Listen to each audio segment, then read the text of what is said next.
El tema que les vamos a presentar hoy es mecanismos de transferencia de calor aplicados a la termografía infrarroja.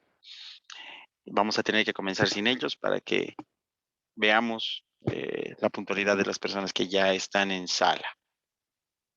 Entonces, para hacerlo más dinámico, esta es una presentación relativamente corta en cuanto a diapositivas, pero hay mucho que hablar en función a lo que es la mecánica de transferencia de calor y masa.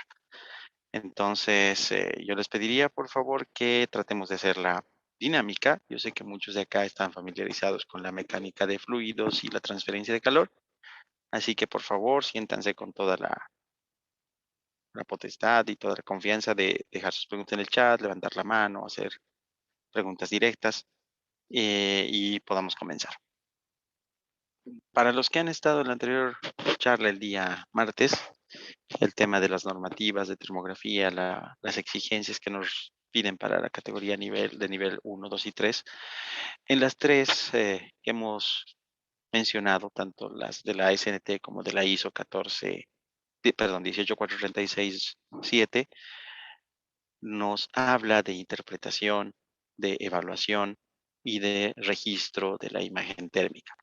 En ese sentido, la interacción de los medios, ya sean sólidos, fluidos o radiantes, se convierte en un criterio principal para lo que es la interpretación de termografía infrarroja y, más que nada, para evitar errores en cuanto a la recolección de imágenes. Nuevamente me presento, mi nombre es Ezequiel Marvin Machado, Beizaga, para todos aquellos que no me conocen. En el tema de termografía, mi persona es certificada a nivel 1 desde el 2016, inicialmente en lo que era la ISO y el año pasado entramos a lo que es la SNT. Diferencias principales, la ISO es un holístico en lo que es eléctrica y mecánica, más algunos puntos en relación a lo que son construcciones civiles y aplicaciones en veterinaria, últimamente en lo que es evaluación de temperaturas corporales, un poco de la salud y demás. Mientras que la SNT, como habíamos comentado, y para los que no pueden revivir el video del día martes en las redes sociales, les vamos a pasar en este sentido los links. Creo que María Ángela ya está con nosotros y puedes mandarle los links a los canales. Mm, pueden ver ahí la normativa. La SNT es mucho más específica. Lo que ve es una separación para lo que es nivel 2 en tres campos principales. El primero es construcción y estructuras, el segundo es mecánica y eléctrica, una de las aplicaciones más comunes en la industria, y la tercera es pruebas de materiales. Las pruebas de materiales, para los que están relacionados con análisis de elementos finitos, con el tema de rigidez, con el tema de resistencia y elongación, pruebas destructivas de probetas de materiales para ver módulos de elasticidad, elementos cortantes, resistencia de última, resistencia de fluidez, resistencia a la torsión y demás, es una aplicación para lo que es la metalurgia. Yendo un poco más adelante, bueno, lo primero que tenemos que ver es la importancia de la termografía dentro de lo que es el mantenimiento. Ya varias veces hemos nosotros visto la división de el mantenimiento en cuanto a tipos y filosofías. En los tipos, como el mantenimiento correctivo, preventivo basado en horas de operación y el preventivo basado en condición, podemos decir que son las filosofías más comúnmente aplicadas en lo que es la industria en general. Nosotros debemos convivir con un cierto nivel de correctivo porque no todas las máquinas eh, tienen la misma criticidad dentro de una planta. Aquellas que tienen menor criticidad, menor costo, menor impacto en lo que es seguridad, medio ambiente, costos de producción y otros factores que se colocan para la criticidad, podemos nosotros llevarlos a correctivo. Podemos nosotros indicar, bueno, me es más fácil cambiar el rodamiento, cambiar el equipo completo que hacer un preventivo, tener stock de repuestos con costos de almacenamiento o inclusive hacer un análisis de vibraciones, análisis de estático de motores o cualquier otra técnica que me permita hacer un diagnóstico que realmente el costo de los repuestos y la reparación.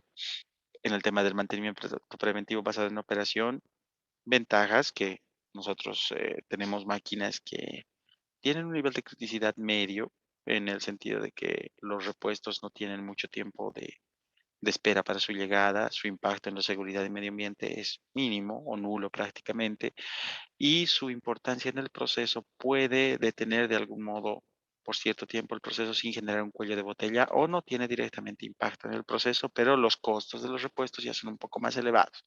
Entonces, a medida tener un mantenimiento basado en horas, en tiempo, en números de operaciones, en contador de kilómetros, por ejemplo, en algún parámetro en específico que indique, como por ejemplo en el caso de las turbinas, un tema de la presión de descarga del compresor, en el cual nos indique que necesita un tipo de mantenimiento en específico, de acuerdo a una pérdida de función, a un modo de falla sensible. Y ya en el mantenimiento preventivo basado en condición nos basamos, valga la redundancia, en lo que son técnicas de monitoreo que nos permiten recolectar estados, nos permiten recolectar síntomas como que se presentan en las máquinas e interpretarlos para realizar una corrección o para alimentar nuestro mantenimiento proactivo, en el cual, en base a la información de los tres anteriores, podemos determinar modos de falla, funciones de falla, modos de falla existentes, análisis de causa raíz de estos modos de falla o las pérdidas de función y finalmente la corrección de estas o eliminación de estas causas raíz de fallas. Eh, el mantenimiento proactivo es una filosofía ya que va un poco más allá, buscando reducir las intervenciones de los tres tipos que hemos hablado en la parte superior. ¿Basado en qué? En un RCA, orientado a que poco a poco la interacción en mantenimiento sea de manera global en la empresa, con la parte de operaciones, adquisiciones, finanzas, para que vean el ciclo de vida de un activo. Y ya en el ciclo de vida de un activo y el análisis estaríamos hablando de un mantenimiento centrado en confiabilidad, el cual nos permitiría analizar todas las etapas de la vida de un activo y tomar decisiones en base a eh, valores financieros, ¿no? Que pueden permitir demostrar la, el costo de comprar un equipo de calidad A una o dos veces durante el ciclo de vida o un repuesto una o dos veces durante el ciclo de vida del activo o comprar uno de tipo B o C una cierta cantidad mayor de veces. Puede ser un gasto menor en el momento, pero aprendemos con el mantenimiento de SM y el lucrativo en combinación a demostrar cuál de los dos tiene un mayor impacto económico, considerando factores no solo de precio, no solo de mano de obra, sino también de tiempos de entrega, de logística de adquisiciones, de disposición final de residuos y muchos otros factores. Entonces, como han visto, las filosofías de mantenimiento van avanzando de manera que podemos nosotros tener algunas que son más costosas en el momento, pero requieren menos ingeniería de mantenimiento, requieren menos compromiso, menos tareas y menos formalidad en lo que es documentación, hacia algunos que requieren más inversión en recursos que permitan organizar de mejor el mantenimiento. Aquí podemos ver la comparación entre los tipos y filosofías que acabamos de mencionar. Podríamos decir de que para muchas de las empresas en nuestro entorno, un estado actual está entre un nivel de correctivo reactivo a un mantenimiento preventivo, por lo menos basado en mm, una norma, por ejemplo, que está de moda, es la NB 1026, si no recuerdo, de gestión de mantenimiento. Es una norma de IBNORCA que se está usando como referencia en muchas de las empresas de Bolivia. Me parece un buen inicio en lo que es la organización y el orden de las actividades del mantenimiento preventivo y los requisitos que se debe de tener tanto para lo que es el personal como para los recursos, el software, el tema de terciarización, el tema de stock de almacén, lo toca de manera tal vez más estructurada, sin darle mucha profundidad a lo que es el EDCM, el TPM, manteniendo el objetivo de inicialmente pasar de un correctivo a un preventivo, pero de manera adecuada en cuanto a estructuración. Más adelante ya podemos decir que nuestra migración a fase 1 a través de estas normas de gestión de mantenimiento orientado a lo que es preventivo, nos van a empezar a exigir algunas actividades adicionales cuando ya evaluemos que nuestro preventivo nos está generando costos de almacén, nos está dando márgenes de oportunidad por exceso de mantenimiento o por falta de mantenimiento de algunos equipos que permitan que nuestra distribución de las horas hombre de mantenimiento puedan ser mejor orientadas. Y es ahí donde entra el mantenimiento basado en condición. Ustedes ya por experiencia, después de 2, 3 veces de ejecutar un mismo trabajo de mantenimiento preventivo, ya pueden dar oportunidades de mejora. ¿A partir de qué? De que muy bien, esta máquina no requiere un cambio de repuestos tan frecuente y me voy a basar en una medición de corrientes, en una medición de vibraciones, en una evaluación de presión, de temperatura, basada en frecuencia. Re- Entonces, en ese sentido, el tema de el aprendizaje que nos pasa desde el mantenimiento preventivo basado en operación al basado en condición, lo damos en base a nuestra experiencia. Ya posteriormente pasamos a lo que son las filosofías de máxima eficiencia, que son el TPM o mantenimiento productivo total, que involucra todas las áreas relacionadas con el activo, donde se ve que operaciones es el primer filtro, el primer margen en el cual podemos iniciar el mantenimiento con actividades de limpieza, las 5 S, el tema de control de operación y que nosotros como operaciones podríamos pasar a hacer un mantenimiento básico, ¿no? Limpieza, ajustes, verificación, medición de temperaturas, para que cuando ya se requiera una intervención más especializada, se llame recién a mantenimiento, pero basado en las observaciones de operación. Se los hace partícipes del mantenimiento y a su vez, mantenimiento tiene menos carga de horas hombre e interviene dentro de la máquina de manera más especializada.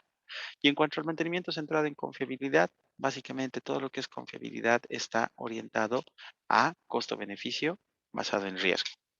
Nosotros podemos dimensionar una tarea y en función a si esa tarea es de alto impacto en cuanto a criticidad, en cuanto a riesgo y en cuanto a impacto producido por lo que es el producto de la posibilidad de que ocurra contra el impacto de esta, podemos ir criterizando tareas. Es decir, ya no solo hablamos de activos críticos tipo ABC, hablamos de en un activo de tipo A, B o C, qué tareas son más críticas que otras. Evaluamos la tarea, hacemos un análisis de cuál es el impacto si no la hago y falla y cuál es el impacto que sí y cuál es el costo de hacerla.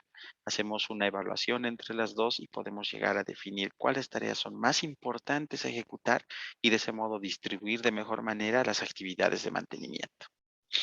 Ya pasando más a detalle de lo que son las técnicas predictivas, que si bien estamos nosotros hablando ahorita de la termografía en específico, vamos a mencionar que dentro de las técnicas, las principales y las que son más, las que integrándolas nos permiten detectar una mayor cantidad de modos de falla son análisis de vibraciones y análisis de aceite.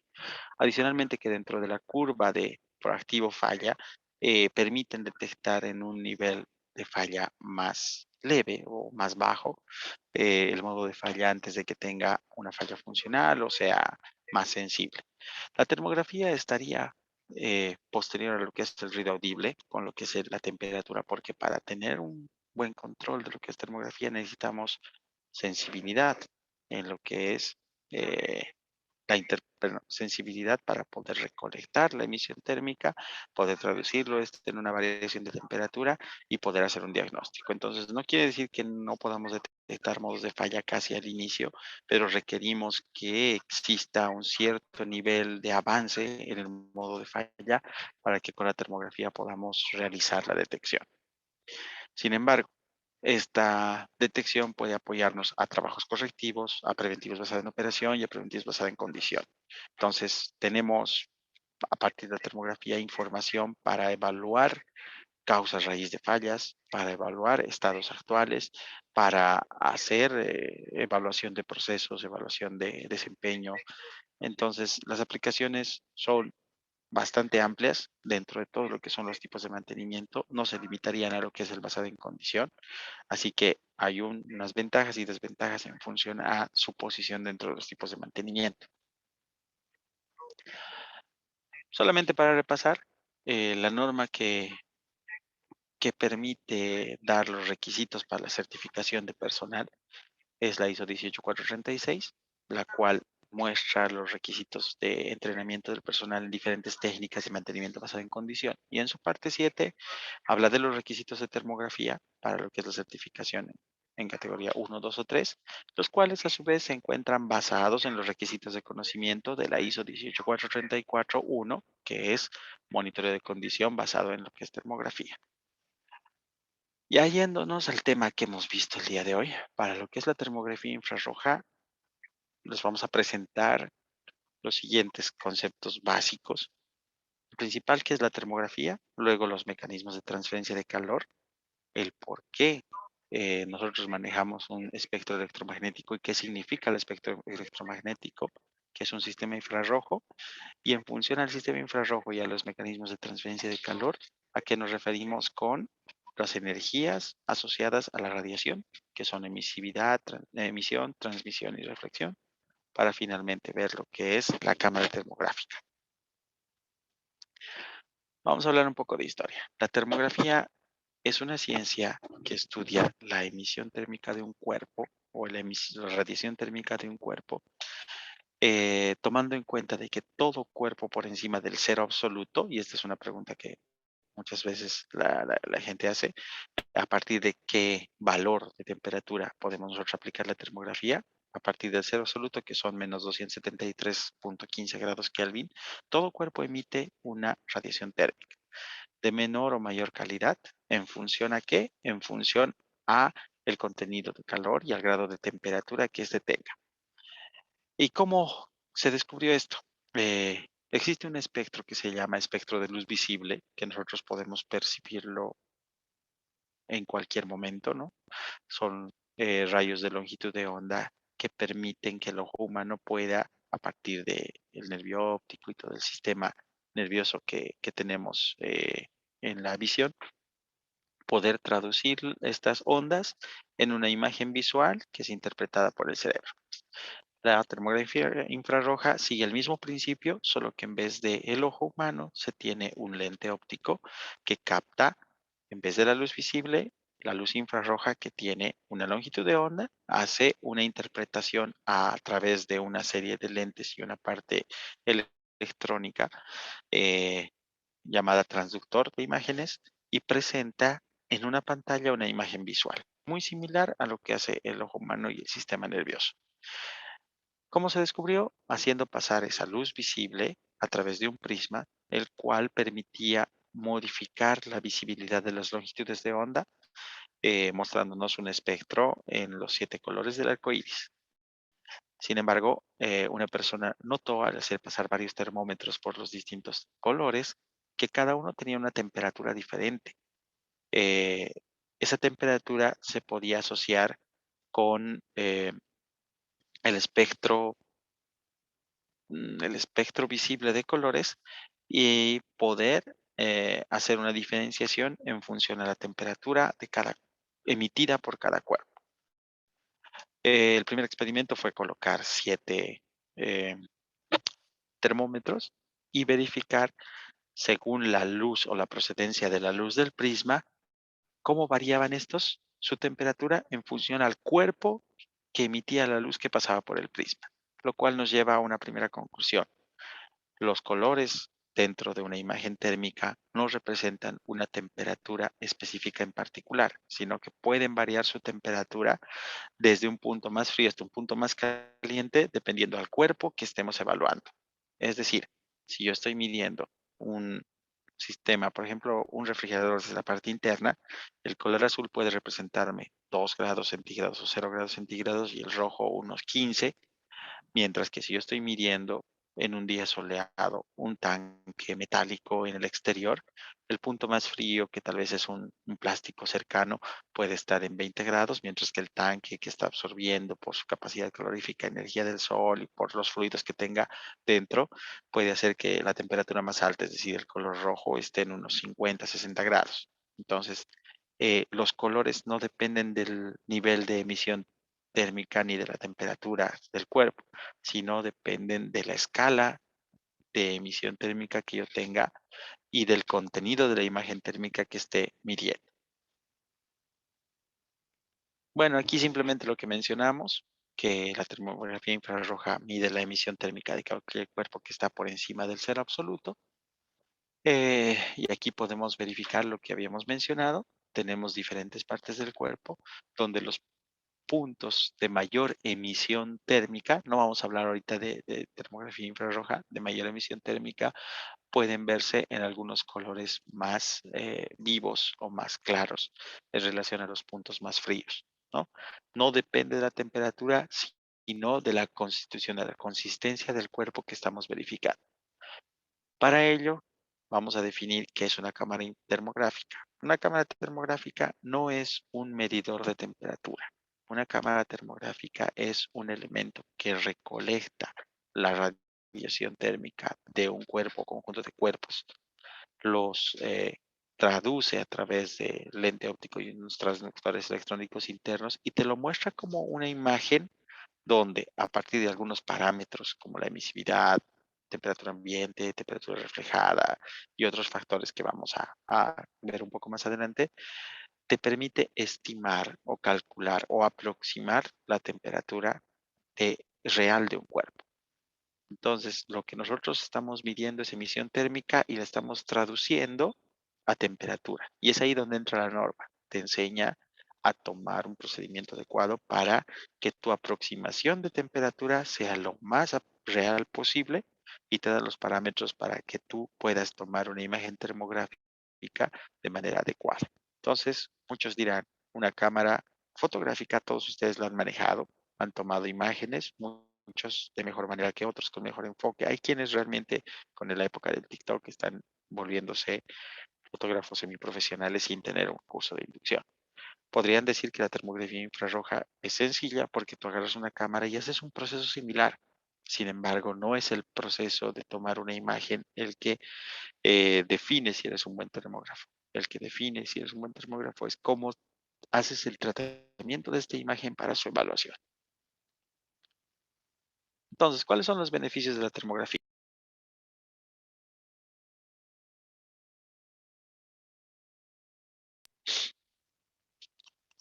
El primer beneficio va con lo que es la no invasividad, es decir, es una técnica que permite recolectar el estado de una máquina sin tener una aproximación e incluso un contacto físico, tal como puede ser análisis de vibraciones, que necesitas el posicionamiento de transductores, elementos, sensores y demás, o el análisis de aceite, que necesitas realizar una toma de muestra para poder realizar ¿cómo se dice?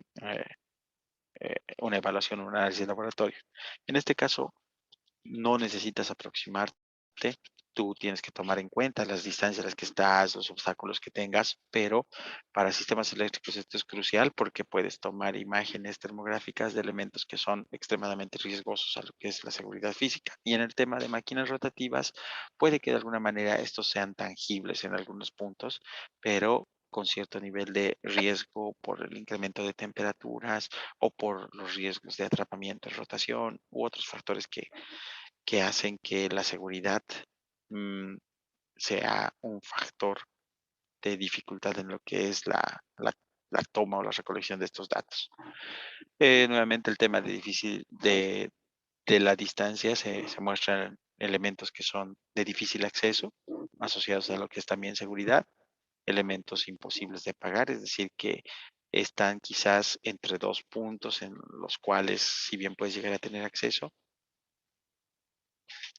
no vas a eh, poder acceder porque tengas inconvenientes de proceso por algunos equipos adyacentes que no te permitan tener la seguridad suficiente. Peligroso al contacto, ya lo hemos mencionado, y donde el contacto puede dañar no solamente a nosotros, sino también al equipo y que tengamos cambios en el proceso, y que es justamente lo que en algunos casos vamos a ver como aplicación de la termografía. Ahora, definiendo que la termografía infrarroja te mide la emisión térmica y no así la temperatura, vamos a definir qué es calor y qué es temperatura. El calor es energía, es una forma de energía asociada a lo que es la temperatura de un cuerpo y la transferencia de calor que existe entre un cuerpo de mayor temperatura y menor temperatura, llamada flujo de calor. Ese flujo de calor es el principio básico de la transferencia de calor, ¿no? Y se puede dar de acuerdo al medio entre el cual nosotros tengamos diferentes temperaturas. Si es un medio sólido, hablamos de conducción de calor. Si es un medio fluido, líquido, gas, hablamos de convección o transferencia de calor por convección de calor, perdón. Y si no existe un medio o el medio no permite un contacto directo entre los cuerpos, por ejemplo, el aire o la atmósfera que existe entre el Sol y la Tierra, no evita que nosotros tengamos una transferencia de calor desde el Sol hasta acá, porque existe un tercer mecanismo que se da entre todos los cuerpos por encima del cero absoluto, que es la radiación. La radiación es quizá dentro de la termografía infrarroja el aportante de más del 85 al 90% de eh, consideraciones a aplicar cuando se esté realizando la termografía infrarroja. ¿Y qué es la temperatura? Es la medición de el nivel de calor que puede tener un cuerpo en relación a su entorno. Es decir, es una medición de la calidad del calor que tiene un cuerpo. Si yo tengo dos elementos, uno de 50 grados centígrados, a 50 grados centígrados, perdón, y otro a 30 grados centígrados, que pueden emitir radiación, aparte que puedo colocarlos en contacto con un tercer cuerpo o dentro de un recipiente con agua y en contacto con un tercer cuerpo sólido, y yo coloco un cuerpo de 10 grados centígrados, ¿no? Para este caso, aquel que tiene 50 grados centígrados contra nuestro cuerpo de 10 tiene una diferencia de temperatura mayor al de 30 grados. Por tanto, esa diferencia de temperatura hace que la transmisión de calor sea mayor. ¿Por qué? Porque decimos que el cuerpo que está a temperatura de 50 grados tiene una mayor o mejor calidad de calor en relación al de 30 grados centígrados. Entonces, estos dos términos van relacionados porque uno es la forma de la energía y la temperatura es una forma de medir la calidad de la energía que tiene un cuerpo. ¿Preguntas? Por favor. Ahora, ¿cómo medimos el calor? El calor lo medimos como flujo de calor, como flujo de energía. Y todo lo que es energía lo podemos medir en julios, lo podemos medir en kilovatios hora, lo podemos medir en BTUs, lo podemos medir en todas las formas de energía que podríamos ver. La energía mecánica, por ejemplo, se mide en kilovatios, eh, kilovatios hora, o en joules, en newton metro, ¿no? La energía eléctrica normalmente es en kilovatios hora y la energía térmica normalmente es en joules, en BTUs o, bueno, principalmente esas dos. Y la temperatura la medimos en grados que pueden ser absolutos o relativos. Los grados absolutos son los grados Kelvin, que, como ya les mencioné, el cero absoluto es una medición de dónde podemos empezar a tener una emisión térmica de un cuerpo. Y cabe mencionar que todos los cálculos de radiación se realizan en Kelvin porque son, vamos a ver más adelante, fórmulas elevadas a distintas potencias, a la cuarta potencia y demás, que hacen que un error principal sea el manejar estos datos en grados Fahrenheit o en grados centígrados. Sin embargo, los otros mecanismos de transferencia de calor como la conducción y la convección son indistintos porque pueden manejarse tanto en grados centígrados como en grados Fahrenheit. Pero para entrar en unificación, acostumbrémonos siempre a manejarlos en grados Kelvin.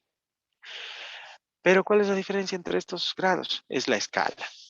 Fíjense que aquí los grados Kelvin tienen un nivel de cero absoluto en un valor cero, similar a los grados Rankine, que tiene su aplicabilidad más que nada en el sistema inglés, pero para nuestro entorno básicamente nunca los he utilizado para algún cálculo. Sin embargo, los grados Fahrenheit y los grados Celsius, el cero absoluto lo tienen como un valor negativo. Muchos conocen lo que es el cero absoluto de los grados Celsius, menos 273.15. El de los Fahrenheit, bueno, personalmente no lo conozco de memoria, aquí nos indica menos 459.67. Y a partir de este valor, en grados Kelvin, todos tienen un una indicación positiva. Sin embargo, en grados Celsius y grados Fahrenheit podemos ver que el cero recién comienza en un valor de grados absolutos muy alto. Por ejemplo, en este caso, 273.15 equivale, Kelvin equivale a 0 grados centígrados. Y otro factor, por ejemplo, la ebullición del agua, 100 grados centígrados, equivale a 373.15. ¿Qué podemos ver de correlación? Que por cada grado Kelvin que incrementamos, se incrementa 1 grado centígrado. Es decir, ambos son eh, correlacionados de manera lineal, ¿no? El incremento es 1 a 1. Pero ¿qué podemos ver en este otro lado? Aquí tenemos 32 Fahrenheit para 273.15 grados Kelvin y 212 Fahrenheit para 373.15 grados Kelvin. La diferencia entre estos dos es 100 grados Kelvin. Sin embargo, aquí la diferencia son 180 grados. Por tanto, aquí existe un factor de conversión. La correlación no es 1 a 1, no es lineal. Por lo tanto, podríamos decir que los grados Kelvin con los grados Celsius tienen una correlación lineal y los grados Fahrenheit con los grados Rankine tienen también una correlación lineal, ¿no? Esas son las equivalencias sistema inglés con sistema internacional. Nosotros estamos en Bolivia, nos manejamos por el sistema internacional. Bueno, ya hemos hablado de las unidades, ya hemos hablado de cómo es presentada la energía. Ahora vamos a hablar de los mecanismos de transferencia de calor.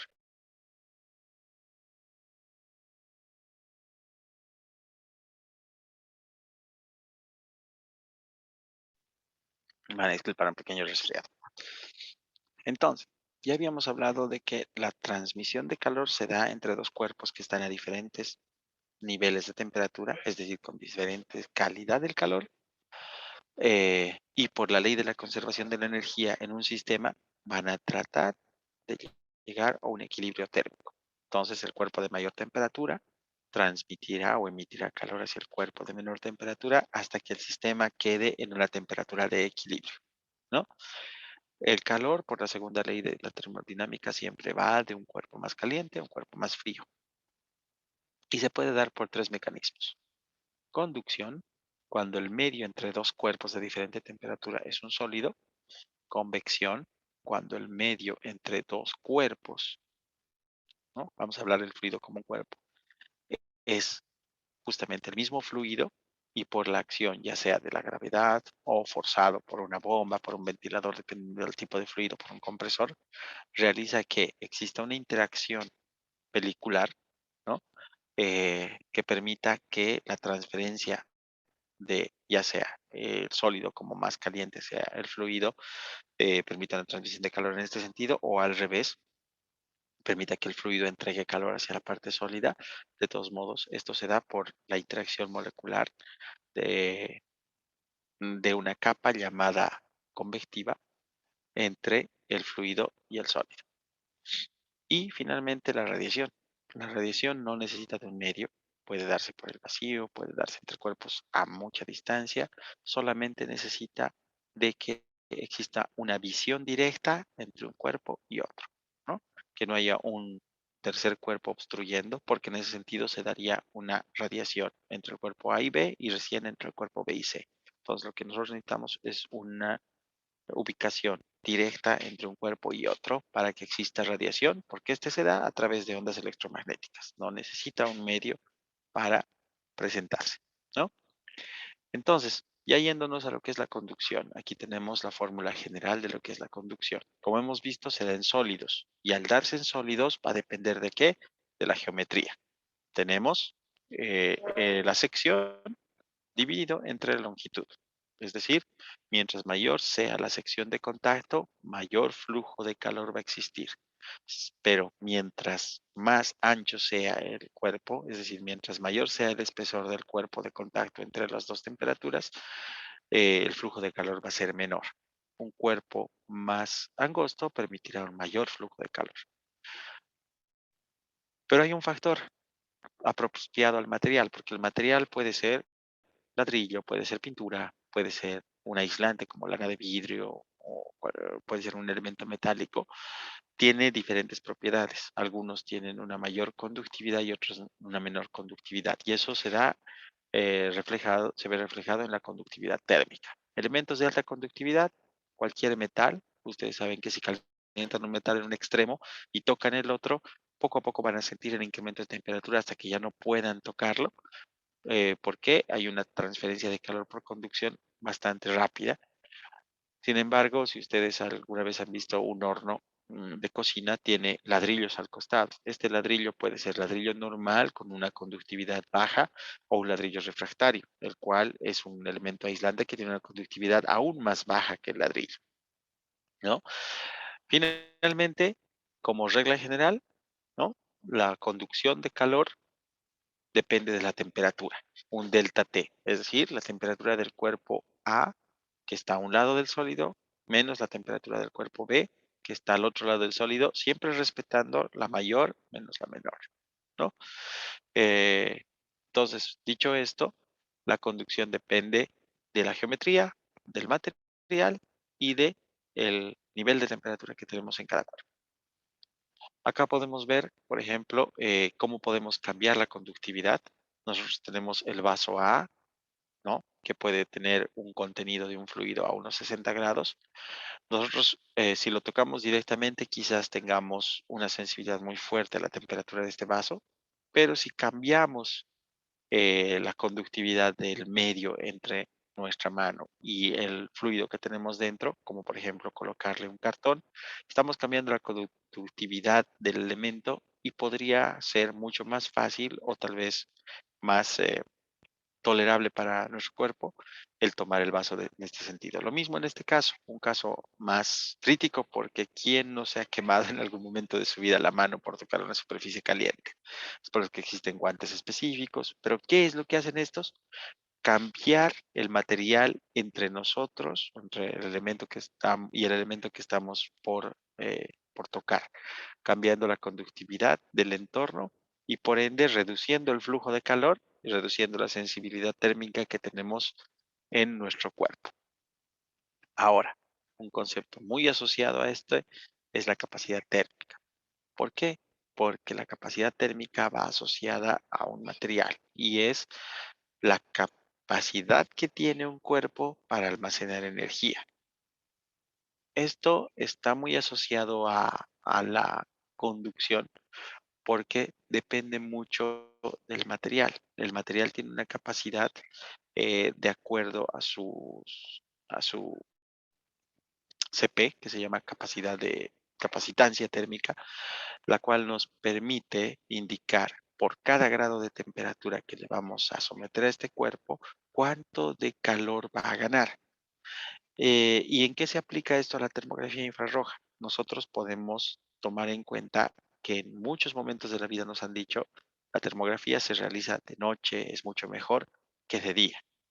Esto no va asociada a que haya más o menos luz, porque la cámara termográfica no detecta luz visible, detecta luz infrarroja, ¿no? Esto va más asociado a la capacitancia térmica del entorno.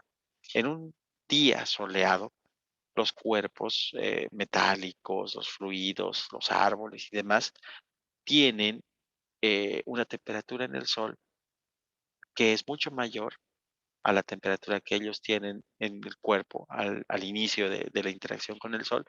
Por tanto, por cada grado de temperatura por encima del que ellos tienen, se va a crear un flujo de calor y una capacidad, perdón, eh, y un almacenamiento de energía térmica mayor de acuerdo a la capacidad de cada uno.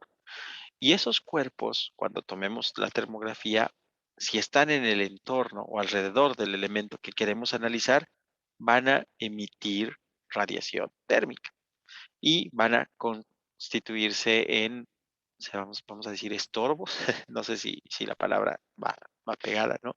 En obstáculos, porque van a reflejar y nos van a dar fuentes de aproximación por izquierda, por derecha, que pueden causar errores en la emisión térmica. En cambio, de noche o en la madrugada, nosotros tenemos los cuerpos celestes en el cielo que están a una temperatura mucho más baja, incluso muchos están por debajo de 0 °C a distancia, que también son radiantes porque están por encima del cero absoluto. En este caso, ¿qué va a pasar? Va a existir un flujo de calor inverso. Los cuerpos en la Tierra, los árboles, las estructuras metálicas, las superficies van a estar a una temperatura mayor que el cuerpo celeste y por tanto el flujo de calor va a ser inverso, va a ser hacia allá, y no se van a convertir en un obstáculo o en un estorbo, no sé, en elementos que emitan temperaturas que hagan que nuestro elemento que estamos analizando sea, eh, podría decir, reflejado por la emisión térmica de estos cuerpos. Entonces, vean que ya estamos analizando la termografía infrarroja a partir de parámetros o características de los cuerpos en cuestión. María Ángela, buenas Buenas noches. noches, ¿cómo está, ingeniero? Tenemos una preguntita en el chat.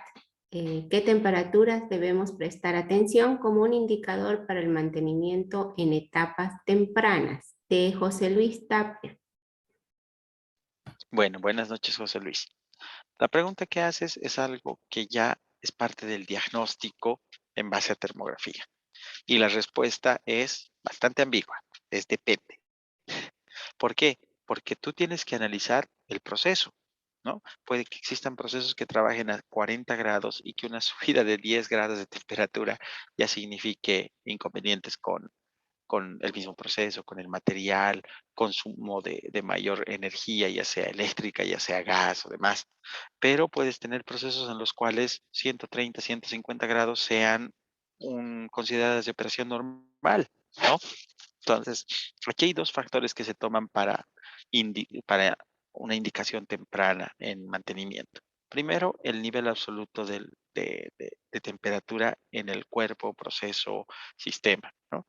Si tú tienes una tendencia de operación y un registro de las condiciones operativas, es mucho más fácil el diagnosticar cuando ya detectas una variación. Y el segundo punto son las diferencias de temperatura. Es decir, tú puedes en un proceso tener eh, el punto de control en un nivel de temperatura en el que siempre ha estado. Sin embargo, comparativo a otra parte del proceso existe un delta T que pueden ser normalmente 50 grados y en ese momento son 60. Eso quiere decir que puede existir una obstrucción, puede existir una pérdida de calor que hace que más adelante tú tengas puntos más fríos que de costumbre, puntos más calientes que de costumbre. Entonces, dos cuestiones, la temperatura, el nivel de temperatura con el que estamos encontrando el proceso y la diferencia con otros puntos de control que nosotros vamos a ver, como por ejemplo en una línea eléctrica, fase ABC, ¿no? Las tres fases pueden estar en un mismo nivel, pero 20 grados por encima de la temperatura normal. O las tres fases pueden estar menor a la temperatura que nosotros consideramos crítica, pero con diferencias de 10, 20 grados entre sí, por un consumo de corriente mayor en una, o por una pérdida de una rotura de hebras en otra. Entonces, tu pregunta es, dependiendo a qué es lo que estamos viendo. Y justamente la normativa te indica cuáles son los delta T's dependiendo a cada una de las aplicaciones en cuanto a procesos, en cuanto a sistemas eléctricos y en cuanto a construcciones y otros factores que podamos ver.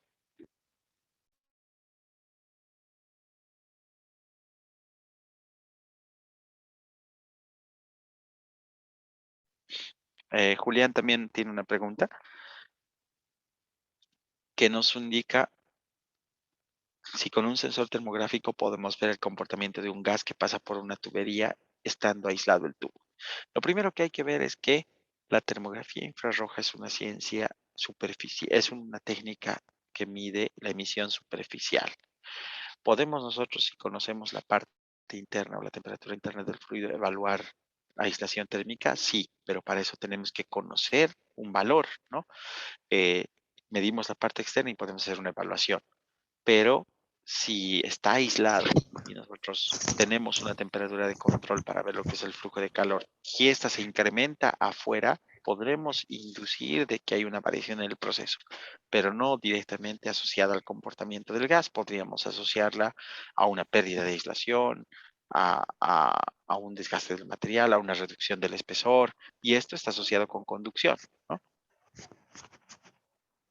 Finalmente tenemos a José Luis Tapia Benítez. Nos dice, depende del proceso y cómo está involucrada la temperatura en parte del proceso, porque se da esta temperatura y depende. Ya, esto es más una respuesta a lo que se había consultado. Está bien, muy bien, muchas gracias. Continuemos entonces. Ya hablando de la capacidad térmica, podemos ver, por ejemplo, algo muy parecido a la pregunta que nos hacían, ¿no? Este es un tanque en el cual nosotros estamos evaluando niveles, ¿no? Pero aquí podemos ver de que existe una variación, ¿no? Fíjense que aquí tenemos una mayor temperatura eh, hasta cierto nivel a la parte izquierda y aquí podríamos decir que la mayor temperatura se pone un poco más arriba. Si nosotros estamos evaluando el nivel de fluido debería ser recto, ¿no? Bueno, bueno, en perspectiva recto. Sin embargo, no debería comportarse de esta manera. ¿Qué podríamos inferir inicialmente para hacer ya una inspección? Que si este tanque es aislado, puede que exista un deterioro de aislamiento en estos puntos, una reducción del material, dependiendo qué tenemos adentro. No sabemos si es agua, no sabemos si es aceite, no sabemos si es un ácido o un material corrosivo, pero podemos decir que aquí puede existir una reducción del material, del espesor, por tanto, un incremento en el flujo de calor, ¿no? Y varios otros temas. Entonces, la capacidad térmica nos sirve para eso, para analizar en función al material y a la cantidad de energía almacenada, cómo está interactuando con el medio en el cual está posicionado. Ahora aquí vamos a ver diferencias de emisión térmica. Por ejemplo, para los que conocen transformadores, tenemos acá un radiador.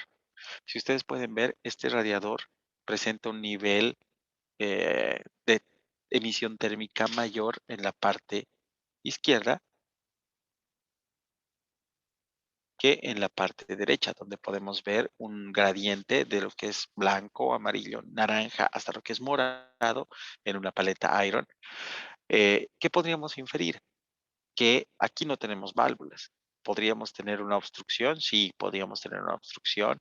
Quizás aquí tenemos sarro, quizás tenemos ya algún material que está evitando que por este sector circule el aceite dieléctrico que tiene internamente.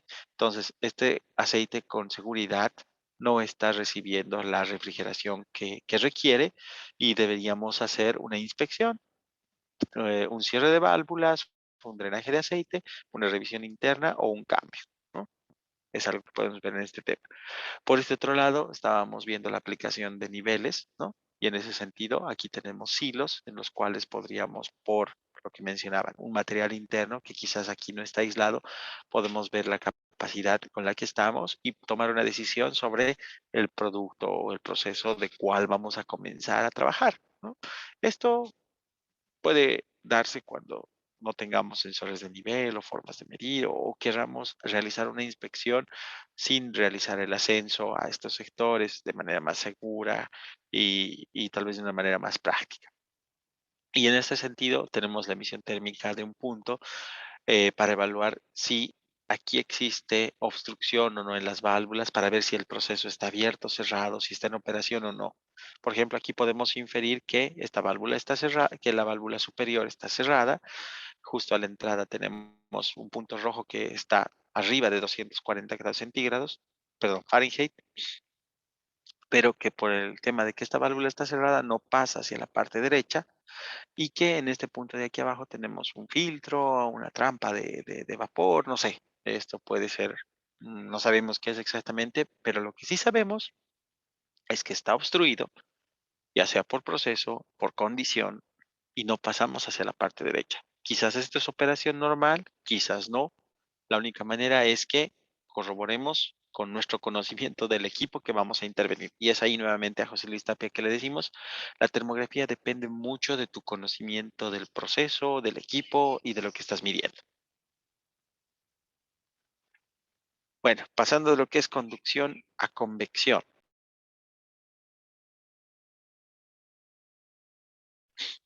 La convección no requiere de un medio sólido, requiere de un fluido que puede estar interactuando con un sólido o, bueno, casi siempre con un sólido, pero con otro fluido a través de un cuerpo sólido, sin mezclarse, también es una condición. Es decir, ustedes conocen los intercambiadores de calor. Los intercambiadores de calor lo que hacen normalmente es, a través de un flujo que normalmente es cruzado, eh, reducir el nivel de temperatura de un fluido a través de incrementar el nivel de temperatura de otro, ¿no?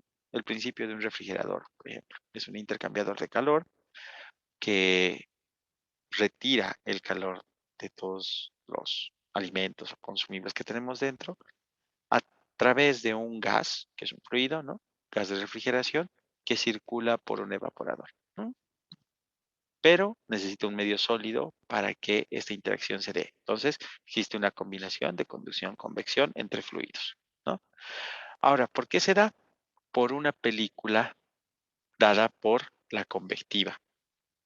El H es un coeficiente de convectividad muy difícil de calcular porque depende inicialmente de si el flujo es por diferencia de gravedad, que se da por diferencia de temperaturas. Ustedes saben que el aire o el fluido más pesado siempre se va a la parte inferior y normalmente es cuando tiene menor temperatura y por tanto menor densidad. Y el fluido de mayor temperatura tiene menor densidad y por tanto tiende a irse a la parte superior. Entonces la diferencia de densidades crea un, un flujo de fluido y si este está en contacto con un sólido va a crear un intercambio de temperatura, ¿no?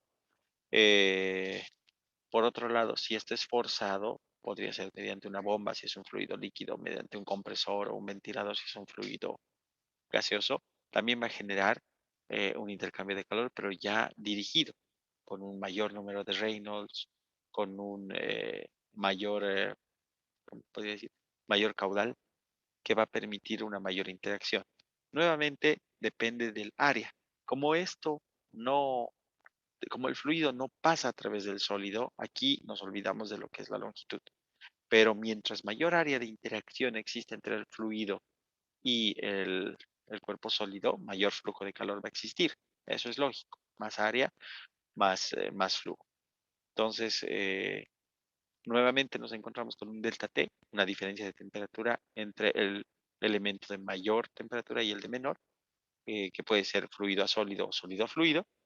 Y vemos de que acá el, la convectiva, ¿no? Al igual que la conductividad, se podría representar como una constante, entre comillas en este caso, porque la conductividad depende de la temperatura y la convectiva depende de muchos otros factores que puede variar en un punto del proceso como en otro, ¿no? Ahora, aquí nosotros podemos ver de qué depende la convectiva. Velocidad de flujo, orientación del flujo, esto es importante porque si nosotros estamos en un sistema horizontal, quizás vamos a necesitar flujo forzado, y si estamos en un sistema vertical, quizás sea simplemente por diferencia de densidades. Condición de la superficie, mientras la superficie sea más pulida, con menos resistencia a lo que es el flujo del fluido, quizás esta capte menos temperatura o menos flujo de calor. Es las rugosidades las que permiten una mayor interacción, porque en el momento que tengamos una rugosidad se puede crear una turbulencia, un reflujo, un remolino que hace que exista mayor interacción entre el sólido y el fluido. La geometría. Si ustedes alguna vez han intervenido un intercambiador de calor de tubo coraza, tal vez se han debido encontrar con aletas. Esas aletas que hacen generan una turbulencia en el flujo para que a través de ese cambio en la geometría el fluido pueda crear remolinos e interactuar de mejor manera con el sólido. Y finalmente, la viscosidad. Eh, fluidos líquidos de mayor viscosidad tienden a tener una mayor tensión superficial o fricción con el sólido y por tanto el intercambio de calor es mayor. Mientras menos viscoso sea el fluido, vamos a tener menos interacción.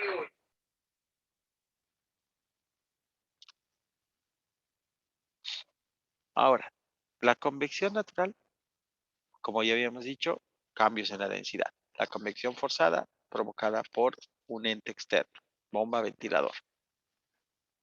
¿Y en qué nos afecta a lo que es la termografía infrarroja? Un ejemplo es la interacción con el viento. Si nosotros tenemos ventarrones, no vamos a verlo como una obstrucción a tomar la cámara a tomar la imagen termográfica, pero sí puede causar una refrigeración en los elementos que estamos viendo por su posición. Si digamos uno está más abajo y otro está más arriba, la velocidad del viento normalmente mientras más arriba estés mientras más mayor altura estés de la superficie del suelo es mayor. Por tanto, puede que un cuerpo esté más refrigerado que otro y al final, cuando nosotros estemos evaluando, si no tomamos en cuenta esto, podemos asumir una diferencia de temperaturas errada, podemos validar un sistema que está en malas condiciones o poner en malas condiciones un sistema que realmente está en buenas. Aquí, por ejemplo, podemos ver la diferencia entre tomar un cuerpo con el mismo nivel de carga, con el mismo nivel de corriente, a una temperatura ambiente muy similar, cuando tenemos una condición sin viento en la parte derecha y un viento de 24 kilómetros por hora en la parte izquierda.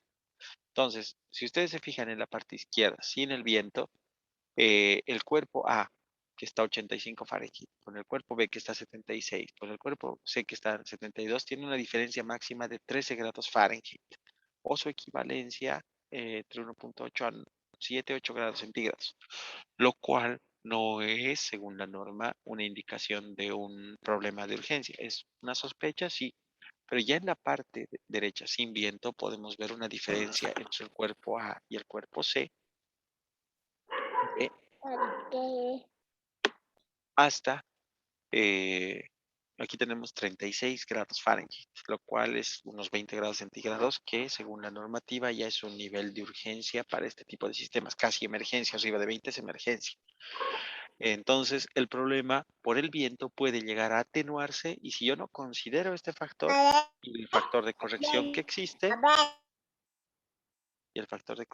existe, podría llegar a minimizar un problema existente que realmente es mucho más grave de lo que yo estoy interpretando. ¿Se entiende?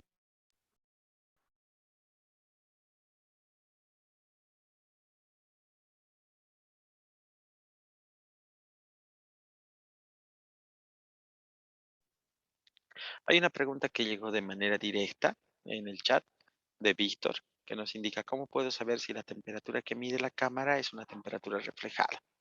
Antes de pasar a lo que es la radiación, vamos a hablarles del método de la medición de temperatura reflejada. Primero, la temperatura reflejada, ¿qué es? Es aquella temperatura que no es emitida por el cuerpo, sino que es reflejada por el mismo, pero el origen o el foco de esta temperatura es otro cuerpo que está en contacto directo con el nuestro en una línea de reflexión. Es decir, es como que, como si yo me mirara, si yo me miro al espejo, cuando me miro al espejo desde un punto en diagonal, ¿no? Puedo yo ver la reflexión de un cuerpo que quizás esté en otro sentido, alejado de mí, ¿no? La luz visible hace que si yo me pongo en la parte derecha de un espejo, pueda ver elementos de la parte izquierda sin necesidad de mirarlos directamente. Lo mismo pasa con la termografía. Ese cuerpo tiene un nivel de energía por su temperatura, entonces está emitiendo un cierto nivel de calor y yo con la cámara termográfica, si me posiciono en una línea de reflexión hacia él, voy a captar la emisión del cuerpo que estoy eh, evaluando y la emisión del otro cuerpo que está en la línea de reflexión. Entonces, la reflexión se puede evitar con un correcto posicionamiento de mí en relación hacia los demás cuerpos y el cuerpo que estoy evaluando. Pero ¿cómo puedo saber cuánto es la temperatura? Primero, existe una prueba llamada eh, la prueba de papel aluminio. ¿Qué hago? Agarro mi cámara termográfica, pongo en una emisividad de 1, agarro papel aluminio aplastado, es decir, arrugado, ¿no? Lo pongo en la misma dirección del cuerpo. Es decir, si yo voy a medir un cuerpo de manera frontal, pondré por delante en un momento el papel aluminio y mediré en la misma dirección que voy a medir la, con la cámara termográfica. La temperatura que yo mida con esa emisividad de 1 es completamente reflejada, porque el papel aluminio es un material reflectivo en un 98 a 100%, ¿no? Por tanto, todo lo que voy a tener de este material lo puedo yo configurar en la cámara como temperatura reflejada y de ese modo, cuando yo mida el cuerpo, la cámara va a hacer un tratamiento entre comillas, restando la temperatura reflejada, pero vamos a decir, haciendo un cálculo con esa temperatura reflejada para mostrarme la temperatura real del cuerpo. Si yo pongo temperatura reflejada igual a 0, puede que me dé un valor de 100 grados centígrados. Si hago la prueba del papel aluminio y pongo la temperatura reflejada real, digamos de 18 grados, la cámara me dirá que la temperatura del cuerpo es de 85, 86. Fíjense que ya son 13 grados menos. Y esos 13 grados van a estar asociados a la emisión térmica del cuerpo que me están reflejando. Entonces, esa es una forma de saber la temperatura reflejada que se debe realizar para cada cuerpo. ¿Por qué? Porque si yo mido una sola vez y asumo que para todos es esta misma temperatura reflejada, voy a tener inconvenientes en mi interpretación para algunos. ¿Por qué? Porque quizás estos cuerpos tienen más cuerpos en su entorno o quizá el ángulo de medición no es el mismo. Entonces debería ser una medición de, de papel aluminio cada que haga un cuerpo, sí, debería hacerlo y debería configurar en la cámara esa temperatura reflejada. Una buena noticia es que si no lo han configurado, pero saben el valor de la temperatura reflejada, toman la imagen y en el software es un parámetro que se puede cambiar en casi, bueno, en todas las cámaras. Pasando al detalle, tenemos la transferencia de calor por radiación. El tercer mecanismo, como ya habíamos dicho, se debe a ondas electromagnéticas que principalmente se propagan a la velocidad de la luz, no necesitan un medio de interacción, viajan en línea recta. ¿Me dan un segundo?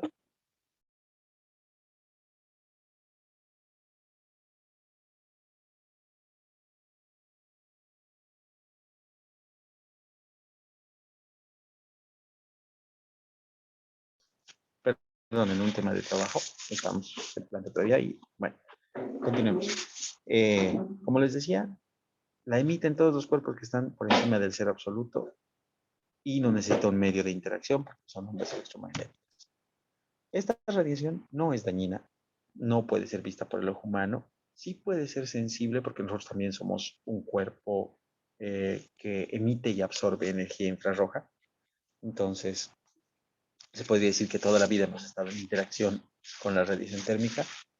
Eh, y eh, les decía, no es sensible, no es visible al ojo humano porque las longitudes de onda entre las cuales se emiten estas ondas, esta radiación electromagnética están desfasadas de la luz visible de la siguiente manera. Tenemos el rango espectral. Si ustedes se pueden fijar, acá tenemos la luz visible con todos los colores de la naturaleza, dependiendo de la longitud de onda, es que nosotros percibimos la diferencia de un color, y es ahí que el ojo humano, cuando una persona tiene algún trastorno como daltonismo y demás, que tiene simplemente una mala forma de procesar la longitud de onda que le llega al ojo humano. Entonces, nosotros podríamos decir que esas personas tienen simplemente una capacidad de percibir la, la longitud de onda de cierto nivel de espectro que otras personas pueden verlo de manera completa. Ahora, hacia el lado izquierdo de la luz visible, que está entre 400 y 700 nanómetros de longitud de onda, tenemos la luz ultravioleta, la cual sí es dañina. Muchas veces cuando ustedes tienen un eclipse solar, la longitud de onda que emite este eclipse normalmente está en luz ultravioleta y ustedes saben que los eclipses se deben ver en, a través de elementos específicos de protección. Luego tenemos a la derecha la zona infrarroja, que normalmente se considera entre un micrómetro de longitud de onda hasta 14 micrómetros de longitud de onda. Aquí podríamos decir de que el espectro electromagnético es aquel que tiene una temperatura asociada, ¿no? Aquellos elementos de menor longitud de onda, vamos a ver, creo que más adelante, ¿no? De menor longitud de onda son aquellos que asumen o emiten un menor nivel de temperatura y los de mayor longitud de onda asumen o emiten un mayor nivel de temperatura. Pero esto depende mucho de el tipo de onda electromagnética que está emitiendo un cuerpo. Aquí tenemos de mejor manera desfasado o desglosado lo que es el espectro electromagnético, donde, como yo les había mencionado, este va desde 0.8 hasta casi 20 micrómetros, pero la termografía está diseñada de acuerdo a la tecnología de las cámaras termográficas para captar normalmente entre una longitud de onda de 1 micrómetro hasta 14 micrómetros. Las cámaras más comunes, las de mejor calidad, de menor tecnología, de menor costo, ven longitudes de onda corta, normalmente entre 2 y 5 micrómetros, porque ahí podemos tener la mayor cantidad de concentración de ondas electromagnéticas de los cuerpos. Y las cámaras de mayor tecnología ya se extienden a longitudes de onda corta y longitudes de onda larga, que normalmente van entre 2 y 12 micrómetros. Entonces, podríamos decir que si una cámara es de mayor tecnología, está captando de mejor manera las ondas electromagnéticas de algunos cuerpos que las de menor tecnología no lo harían. Aquí podemos ver las temperaturas máximas que podemos detectar de acuerdo a la longitud de onda. Nosotros, para conocimiento, el Sol tiene una temperatura de alrededor de 5000 grados Kelvin, ¿no? Y su longitud de onda está alrededor de 0.7 micrómetros. Entonces, si ustedes saben, las cámaras termográficas tienen un rango y muchas veces se olvida decir que si tú apuntas a un elemento que tiene una temperatura mayor a la máxima que puede ver la cámara termográfica, esta puede sufrir necesita calibración. Eso es cierto, pero no por el nivel de temperatura, sino por la longitud de onda y la emisión térmica que este tiene. Como esas longitudes de onda no las va a poder traducir, entonces estas se van a quedar dentro de los cristales con unos rebotes permanentes, se puede decir, ¿no? Como la que va a capturar el cristal y no va a saber cómo traducirlas, y por eso necesita que el cristal sea calibrado, es decir, liberado de estas longitudes de onda que no puede traducir. ¿Entienden? Entonces, si ustedes pueden ver, si yo estoy acá con longitudes de onda entre 10 y 14 micrómetros, voy a poder detectar temperaturas muy bajas. Existe una limitación. Las cámaras termográficas de mejor tecnología llegan a ver hasta menos 200 grados centígrados, ¿no? Y las cámaras termográficas de mayor tecnología llegan a ver 2000 grados centígrados, donde la longitud de onda es bastante amplia. Entonces, esa es una limitante de fabricación y de tecnología. Las cámaras convencionales están en un rango de menos 40 a 300 grados centígrados, y por tanto sus lentes son mucho más sensibles a elementos que estén por encima de esas temperaturas o por encima de esa emisión térmica. Ya les había mencionado aplicaciones generales, 8 a 14 micrómetros. Para conocimiento, ¿no? La longitud de onda de la emisión del plástico está en 3 micrómetros, del plástico grueso en 7, del vidrio en 5 y de elementos de muy alta temperatura aproximadamente en 1. Son las limitantes de fabricación.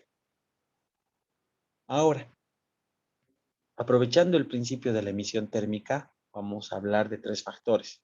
Ya se nos adelantó con la consulta Víctor, pero la radiación térmica tiene 3 componentes.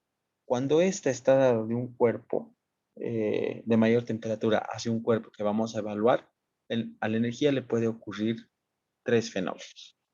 Este puede ser absorbido y emitido por el mismo cuerpo, es decir, se calienta ese cuerpo y emite esa energía infrarroja. Puede ser transmitido, es decir, puede venir de otro foco pasando por el cuerpo, muy similar a la luz visible cuando pasa a través de un vidrio, ¿no? Dicho sea de paso, un vidrio es transparente a la luz visible, pero no es transparente a la energía infrarroja. Prácticamente tenemos pocos cuerpos como el cuarzo o el silicio que son realmente transparentes a la energía infrarroja. El vidrio nunca lo es, y eso lo pueden ustedes ver realizando una termografía a través de un espejo. Van a poder ver a través de la luz visible, pero quizás van a ver simplemente un cuerpo con diferentes niveles de emisión térmica en la cámara termográfica. Y lo tercero que le puede ocurrir es reflejar la energía de un foco de calor. Estos 3 tipos de energía son captados por la cámara termográfica. y están reflejados en un valor de reflectividad, que es el porcentaje de energía reflejada, transmisividad, el porcentaje de energía transmitida, y emisividad, el porcentaje de energía realmente emitida por el cuerpo. Como estamos hablando de porcentajes, lo máximo que podemos tener entre estos tres es un 100%, es decir, reflectividad más transmisividad más emisividad siempre suman 1. Para fines prácticos, como les había dicho, si no es un visor IR de cuarzo o de silicio, la transmisividad de un cuerpo para radiación es 0. Por tanto, para la termografía infrarroja, o tengo emisividad o tengo reflectividad, como preguntó Víctor, temperatura reflejada. Entonces, para corregir la energía reflejada, ya hemos hablado un poco de cómo hacer la aproximación con la cámara termográfica, pero lo que nos interesa para este caso es la emisión térmica. La transferencia de calor por radiación se da principalmente por la emisividad o la emisión de calor de un cuerpo, y esta está dada por la ley de Stefan Boltzmann. Se puede medir el nivel de calor de un cuerpo a través de la emisividad del cuerpo, la constante de Stefan Boltzmann y la temperatura absoluta de un cuerpo. Ojo aquí, está elevada a la cuarta potencia y habla de absoluta, es decir, que siempre a la consideración de radiación yo tengo que colocar el valor en grados Kelvin. Si coloco 10 grados centígrados, estoy mal. Tengo que colocar 283 grados Kelvin. Si coloco menos 10 grados centígrados, estoy mal. Tengo que colocar 263 grados Kelvin. Entonces tengo que ver la temperatura en grados Kelvin. Ahora, la emisividad nos lleva a un concepto que se llama cuerpos perfectos, cuerpos negros perfectos y cuerpos grises. ¿Qué es un cuerpo negro perfecto? Es aquel que toda la emisión térmica que absorbe la emite en forma de calor. No se queda con nada, no deja pasar nada, no refleja nada, ¿no? En cambio, un cuerpo real, la energía que le llega, la transmite, la emite en parte y la refleja en parte, ¿no? Entonces, un cuerpo negro ideal o perfecto tiene una emisividad igual a 1. Es decir, todo lo que emite, todo lo que capta lo emite. El Sol es un cuerpo negro perfecto, de emisividad 1, pero todos nosotros y los elementos que tenemos son cuerpos grises o cuerpos reales. Hemos dicho que vamos, para fines prácticos, a decir que la transmisividad es 0, por tanto, la emisividad va a ser menor a 1 y la reflectividad va a ser menor a 1, ambos sumados van a dar 1. Entonces, tenemos que considerar que, de acuerdo al material, al acabado, al color, porque ustedes saben que si se ponen una polera blanca en un día soleado, no pasa mucho, ¿no? Ustedes tienen una sensación térmica normal, pero si se ponen una polera negra en un día soleado, esta tiende a absorber más energía y ustedes se pueden llegar a sentir más fatigados y demás. Pero ojo aquí, también la textura es un factor. Si ustedes tienen un cuerpo negro totalmente pulido, este quizás refleje todo o refleje gran parte. Y si tienen un cuerpo negro en mate o rugoso, van a tener una mayor absorción de calor. Permítanme volver antes atrás. La emisión de un cuerpo está dada, como ya habíamos dicho, por su emisividad. Ya hemos explicado que la emisividad, si es 1, estamos hablando de un cuerpo negro. Normalmente existe siempre una tabla de emisividades de los cuerpos y son prácticamente constantes. Varían poco en función de la temperatura. Por ejemplo, 0,95 es del hierro forjado, ¿cómo se llama? Del acero convencional, ¿no? Del acero corrugado, del acero forjado que tenemos. El aluminio está en 0,40 si es pulido, en 0,45 si es rugoso. Entonces tenemos una tabla de emisividad siempre apoyándonos, no es un valor que tengamos que conocer de memoria. Y nuevamente, si ustedes de alguna manera no conocen la emisividad del cuerpo que están midiendo, este es un factor que se puede cambiar en la cámara. Otro detalle es que si vamos a colocar un cuerpo que no conocemos la emisividad, existen técnicas para estimar la emisividad, colocando cintas aislantes color mate y demás detalles, ¿no? Y el valor de la constante de Stefan Boltzmann, que como ustedes pueden ver, es un valor expresado en vatios, unidad de potencia, metro cuadrado, unidad de área, y kilómetros a la cuarta unidad de temperatura absoluta.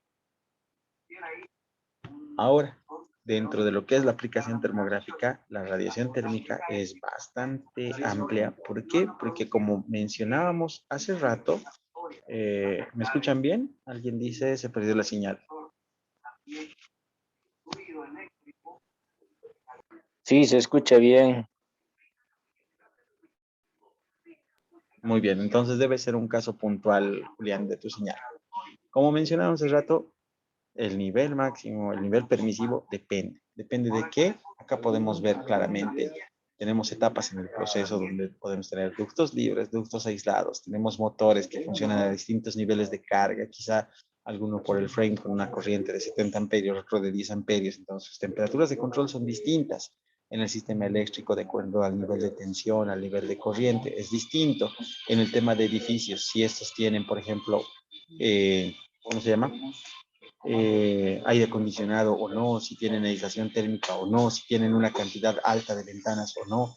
Entonces, todo esto son factores que hacen que nos podamos evaluar pérdidas de calor, estado del aislante, estado de la construcción, desalineaciones, consumos excesivos de corrientes, pérdidas de aislación en el proceso, estado del proceso en la parte eléctrica, puntos calientes, contactos, de acuerdo a nuestro conocimiento del sistema. Entonces, fíjense que la termografía no es una ciencia cerrada, es una técnica abierta al conocimiento de ustedes, de sus procesos.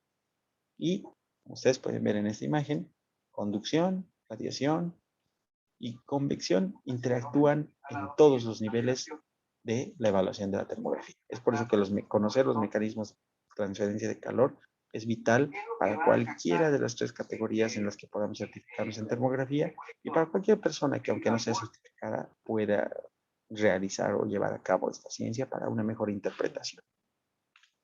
Bueno, nuevamente gracias. Si tienen algunas consultas, dudas, comentarios, quedamos abiertos a un debate en el chat o le cedemos la palabra a María Ángela.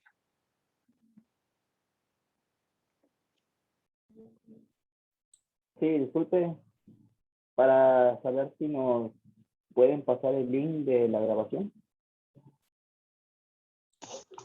Claro que sí, estimado, nos comprometemos hasta esta noche tenerla dentro de nuestro canal de YouTube. Tenemos un canal al que les invitamos, tenemos muchos webinars gratuitos, tenemos podcasts y en algunos casos ya María Ángela les va a ir comentando de manera interna, tenemos cursos offline y cursos online. Justamente este webinar está orientado a un curso online que vamos a dar la siguiente semana. Sin embargo, lo que queremos también es siempre transmitir parte de este conocimiento, aunque sea una parte del tema de esta manera. Y también los invitamos a ustedes a que si en algún momento quieren compartir con nosotros una experiencia, un tema que ustedes lo conozcan, lo dominen, lo hayan podido ver, porque no todos estamos con la disponibilidad de ver las distintas etapas de lo que es la industria. Y sé que hay muchos de ustedes que tienen mucho por decirnos, quedan invitados a decir, quiero participar, quiero dar un webinar, quiero compartir ese conocimiento o quiero por lo menos traducirlo en un caso de éxito. Los cursos presenciales, de momento no los estamos dando. Vamos a tener el primero en noviembre, que es alineación láser de ejes y poleas y balanceo dinámico en base a análisis de vibración. De momento hemos tenido un paro desde el año pasado por el tema de cursos presenciales, pero ya vamos a retomar. Vacúnense. Yo les pido eso porque ya van a empezar a hacer requisitos para que nosotros podamos volver a interactuar entre todos, porque saben que se aprende mucho tocando y practicando. Eso sería estimado. Bueno. Bien, muchas gracias, ingeniero Ezequiel. Como siempre, una brillante exposición. Mi nombre es María Ángela Torres. Yo les estoy enviando toda la información relacionada con el curso de termografía que se inicia este día martes 24. Mario tiene una consultita enseguida, Mario, con el ingeniero.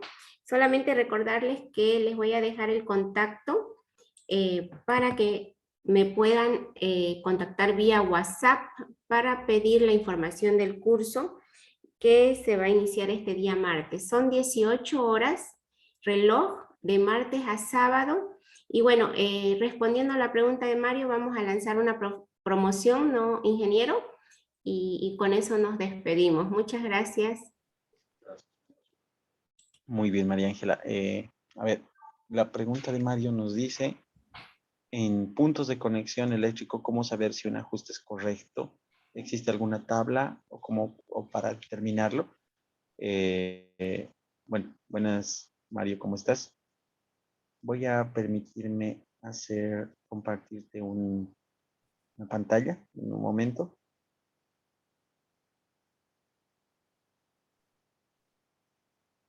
A ver, ¿me pueden confirmar que se ve mi pantalla? Sí, y está un reporte. Muy bien. Lo primero que tienes que considerar para un punto de conexión es la carga, la conducción de corriente, la, eh, el nivel de carga principalmente, ¿no? En ese sentido, existen criterios, primero, de variación dentro del circuito, porque en el circuito tienes materiales que conducen esa temperatura, que pueden hacer que un mal contacto, como tú dices, puede generar microarcos que incrementan el nivel de temperatura. Pero también puedes hacerlo comparativo con otros puntos del proceso. Creo que no había uno bueno, ¿ya? Pero si tú ves aquí en la parte superior, te dice diferencia entre puntos adyacentes o en el mismo circuito. Esto es evaluado para sistemas de potencia. Independientemente del nivel de carga, porque esto tú lo deberías medir a un mismo nivel cada que hagas una secuencia, nos dice que tenemos de 5 para abajo, aceptable, buen nivel de, de ajustes y demás. De 5 a 10 es una sospecha, y esa sospecha puede estar asociada a un perno flojo, a un mal contacto, a una solidificación de grasa en el medio, porque muchos tienen la práctica de quizás poner grasas que en algún momento les dicen que son conductivas, pero después se van reciclando. Si estamos de 10 a 20 es una urgencia, si estamos mayor a 20 es una emergencia. Entonces, tú vas a evaluar estos factores de acuerdo al punto en el cual estás y, como habíamos dicho, analizar si este es un factor dado por mal contacto, si este es un factor dado por un exceso de corriente, por proceso, por reflexión, o cualquier otro tema. Pero en el caso específico de contactos, si estás en puntos adyacentes de un mismo circuito, es decir, el mismo circuito en sí, ya se puede dar como un valor sospecho, urgencia, emergencia, dependiendo de este detalle. Ahora, si existe diferencia entre las fases, como en este caso fase A, fase B, fase C, no están en un mismo circuito, puede tener una variación de corriente, digamos, de 1 amperio entre sí. Entonces, ya las diferencias son más tolerantes. Aquí tenemos que una diferencia intermedia es de 10 a 35 grados, seria de 35 a 75, crítica de mayor a 75, lo cual nos diría de que hay mayor permisividad entre los tres porque tenemos que hacer un análisis de equilibrio de cargas, de exposición a factores externos, de reflectividad, distintos puntos. De todos modos, todos estos y las compensaciones por viento, las compensaciones por corriente y demás detalles vienen dadas dentro de la norma ISO 18434.1. Si alguno la tiene, puede compartirla, y si no, es un tema que se va a tocar dentro del curso que vamos a empezar el día más. Bien, Mario, si está todo resuelto, Sí, sí, agradecemos una vez más al ingeniero. Ustedes saben que la modalidad de cursos de la empresa de CIA Energía se da con 2 webinars gratuitos. Este es el segundo webinar y las clases online inician el día martes 24. La promoción que vamos a lanzar para todos los participantes del webinar, hoy vencía la promoción de pago hasta la fecha 20 de agosto, pero si me contactan al finalizar esta clase, los 5 primeros que me contacten van a tener un descuento del 20%. Entonces, hasta mañana podemos hacer la inscripción del curso con ese descuento y les vuelvo a pasar en el chat mi contacto. Tengan la libertad de escribirme para cualquier consulta, duda, y obviamente les vamos a pasar el webinar grabado a todos los que nos han contactado por este curso, a los grupos de ADASH que tenemos de la empresa, y bueno, si alguno se me escapa, me escriben y yo les envío. Muchas gracias, ingeniero. No sé si tiene algo más que adicionar. Lo dejo en libertad para despedirse. No, muchas gracias a ustedes, muchas gracias por siempre estar atentos a nuestras transmisiones, por seguir a la comunidad. Gracias a ti, María Ángela, por tu moderación, tu presencia y tu apoyo.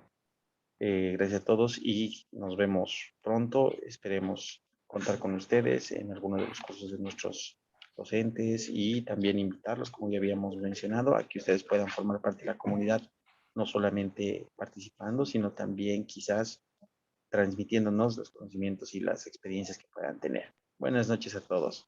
Feliz fin de semana. Buenas noches, María Ángela. Gracias. Hasta luego, Inge.